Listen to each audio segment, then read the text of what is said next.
on the topic of parental alienation, which I'm probably just going to refer to as PA. So, 22 million adults are subject to PA behavior that do not reciprocate. Okay? That's just the ones that don't reciprocate the PA behavior. That's 22 million prime targets, right? Primary targets. Not primary targets. 14 to 15% of the cases where parents split end in an alienation of some kind. 68% of the targeted parents are men, and 32% are women. Around 47% of the targeted parents contemplate self-deleting, and about half that actually do. The courts are incentivized to not recognize it as a thing. In the court's eyes, it's a theory. It's not actually proven that parental alienation exists. So it's very hard to actually win over that kind of a case in court without years and years of evidence and a therapist on your side, right? Like, insanely difficult for these men and women to fight the emotional terrorism that they're subject to on a daily basis, right? I mean, this involves their children. Parental alienation is something I know too well. I've had that happen to me twice. 2 different sons sent me into a series of nervous breakdowns, and while my youngest was being kept from me, he was being abused by the dad's girlfriend. See, I've read countless stories like that today. I went down a pretty dark rabbit hole, and so we're gonna get into it. There's a lot of people that would suggest the best way to go about dealing with parental alienation is to give up on your child. To just treat it like a death of a family member, mourn your child, and move on. I don't agree with that at all. I couldn't imagine myself saying that in a million fucking years. I could not imagine.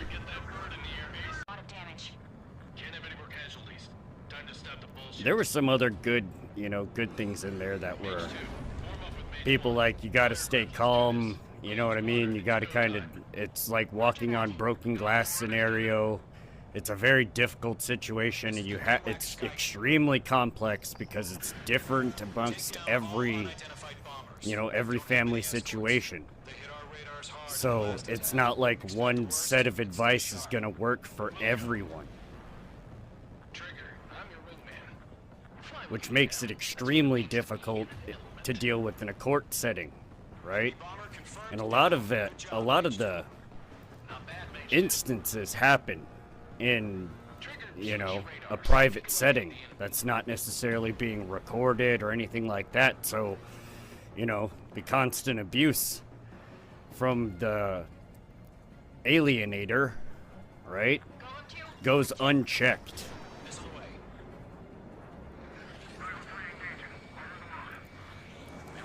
And oftentimes,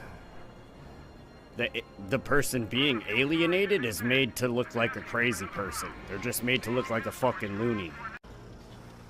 And the fact that oftentimes the alienator gets to get away with it. And it's unfortunate that people have to go through that kind of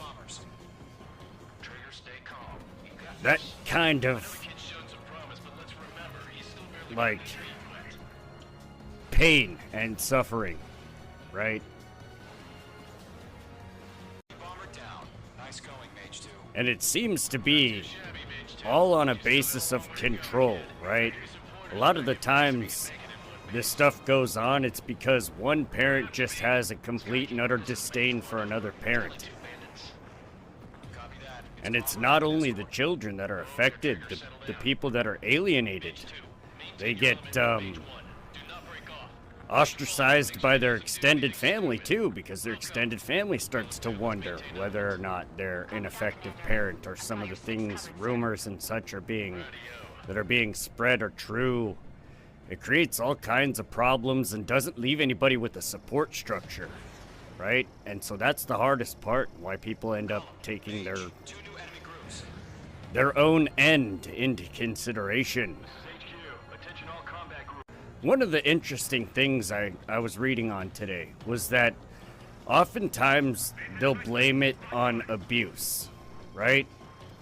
Well, for those of us that know anything about abuse, usually the abuser gets defended. So oftentimes when children are, ostracizing a parent, or, convinced by, for lack of a better term, brainwashing to perceive a certain thing about the other parent, it usually has to do with an alienation scenario. Then the parent that's accused of abusing is actually an abuser. Do you think alienating parents get some sadistic kick out of using the child to affect the other parent and that side of the family? I don't know if I would say it's a sadistic kick. Maybe some do, right? Maybe some do. But I would say it's more of a power dynamic. Like, they have to be in control. And since they can't control you directly because they're not in a relationship with you anymore, they use the child as a weapon, right?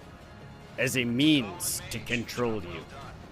As a means to make you submit and succumb to their will.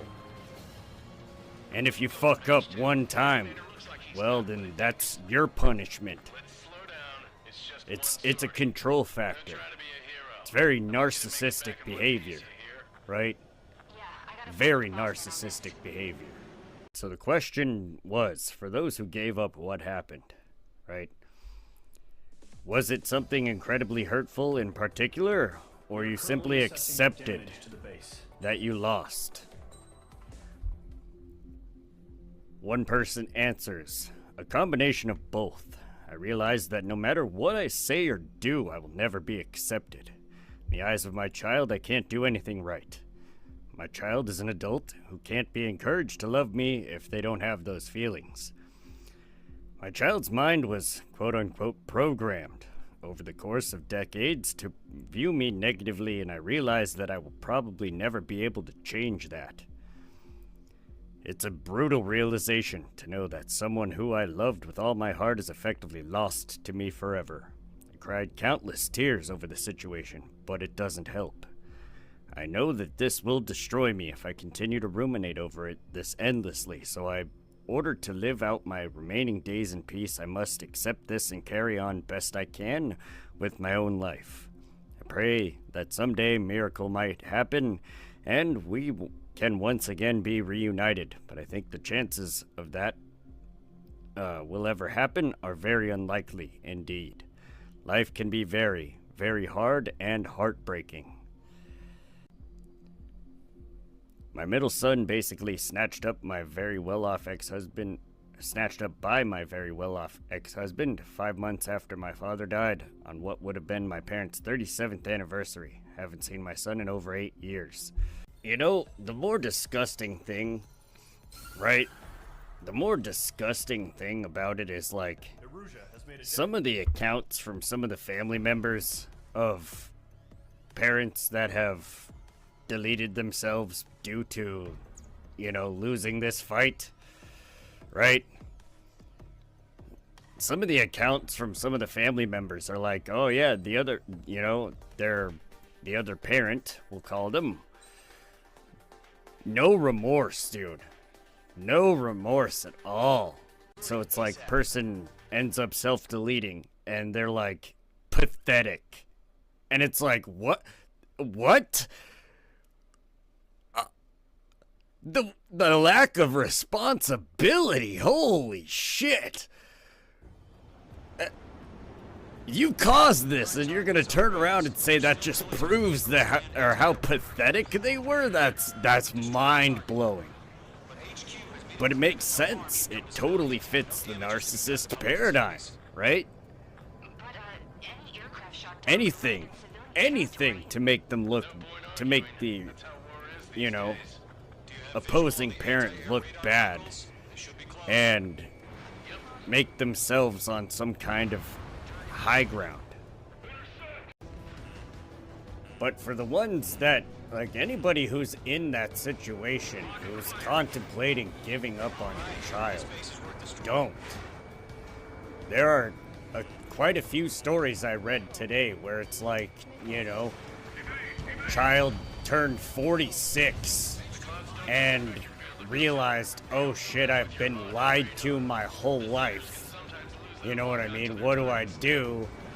And then they go and rebuild that relationship that they didn't have. And while yes, that is a long ass time to wait, right? It's still worth it. They're your fucking children. Like, come on.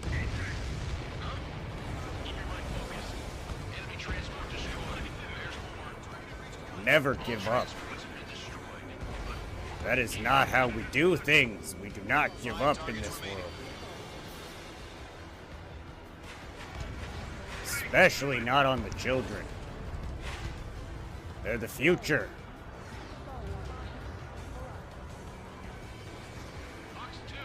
They are the future of our species. They must be taken care of. Their delicate minds must not be warped. And we realistically should not have 22 million people in this country dealing with that. Like, holy shit. What a failure on the law system, right? The supposed justice system. Where is the justice in that? And incentivizing not, not forcing the other parent to stop alienating, right? Because a lot of the times, the courts will just deem it as like, oh, it's fucking just one way for the alienated parent, right? The one who's being alienated. Oh, it's just a way for them to keep harassing the other parent, right? And so then, again, they get made out to look like a loony. And the courts will sit there and still charge them child support. Why? Because they make money off of that. They make money. Like, the court ain't incentivized to make... There ain't no money in, making the parents cooperate with each other. What the hell? There ain't no money in that. Of course not. So where's the justice? I'm just wondering. Because that don't seem very much like a justice system. That seems like a monetary get-fucked system. Like, for a lot of people, unfortunately, the alienation starts like in the beginning when the child is still a baby, right? Especially if the split happens early or if they're not married or not together, right? And they're not a distinguished couple and they have a kid, the alienation starts early. And it's really hard to combat and reverse then because it's the child's entire life that they grow up with. That this person is evil and this person, this way and that way, and they made your mom or your dad or whoever the alienator is feel like this or feel like that. Right? And a lot of people are completely blindsided by it. They're just like, don't even know it's really happening until it's too far. And it's like, oh shit. Well, that's unfortunately happening. Now, in some cases, you'll have, parents that reciprocate that kind of behavior. And that does the most destruction, right? If you really want to do some damage to your kid's psyche, it's when both parents go in on each other and they both conduct the same kind of behavior, right? no excuse for it. Like, assuming that both parents, right, are not physically or mentally abusive, right? Assuming that the alienated parent isn't abusive in any way, there's no reason that they should be alienated. Like, there should be some kind of punishment for that. Jail time, or, you know, maybe all of the child support that was forced to be paid over the time of alienation for all the time lost gets, you know, paid back in some kind of reciprocity for the fucking damage, right? That's parental alienation, is one parent being alienated from being able to see and or interact with their children. Whether it be direct abuse or indirect abuse, right? It completely iced me out, and it sent me in a total tailspin. If my friend hadn't taken care of me, I would have died. I was completely helpless and lost. Yeah, a lot of parents I've read that are, at least didn't, right? Did contemplate it on a regular basis. It was not something that was, you know, a stranger of a concept to them. A lot of these parents that have gone through this have really got the, like, massive shit end of the stick, and they... Damn it. Unfortunately, they fucking...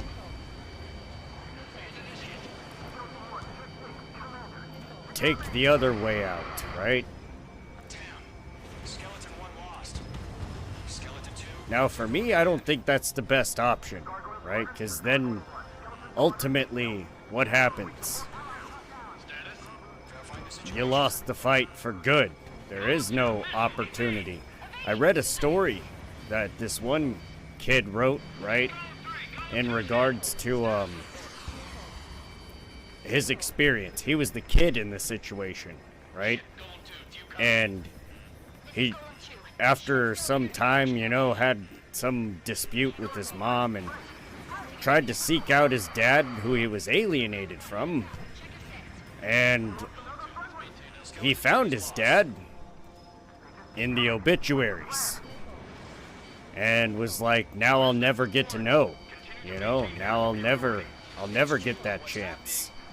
And I guess the kid doesn't talk to his mom ever anymore because of, you know, the lies that she put him through.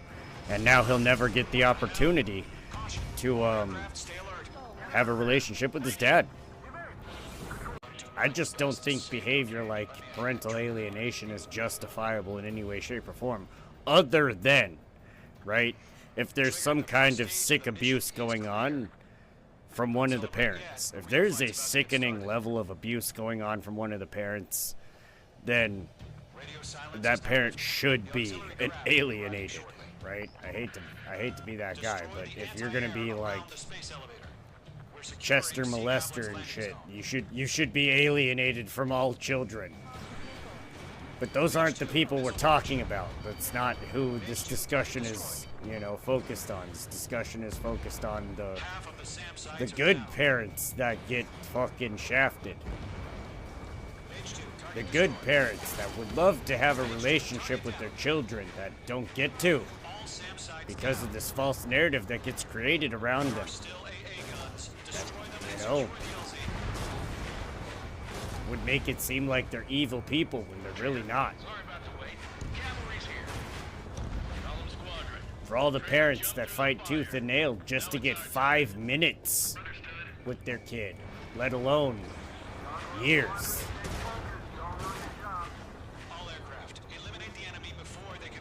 That's what this discussion is for. Those parents, right?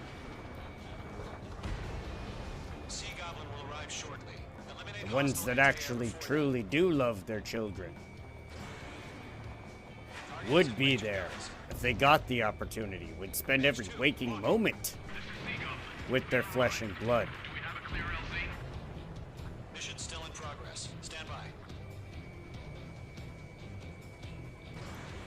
Mage 2, Rescue team can't land until anti-air weapons are down. Destroy them.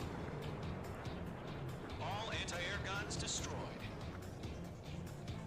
The landing zone is secure. Yeah, it's definitely one of the bigger problems in today's day and age. That being said, I fucking love you guys. I hope you guys have a wonderful morning, afternoon, evening, or night, wherever you're at in the world. Enjoy your time, because it may be limited. May be limited. Like we went over tonight, some parents' time is with their children. Limited. Forcibly. Unfortunately.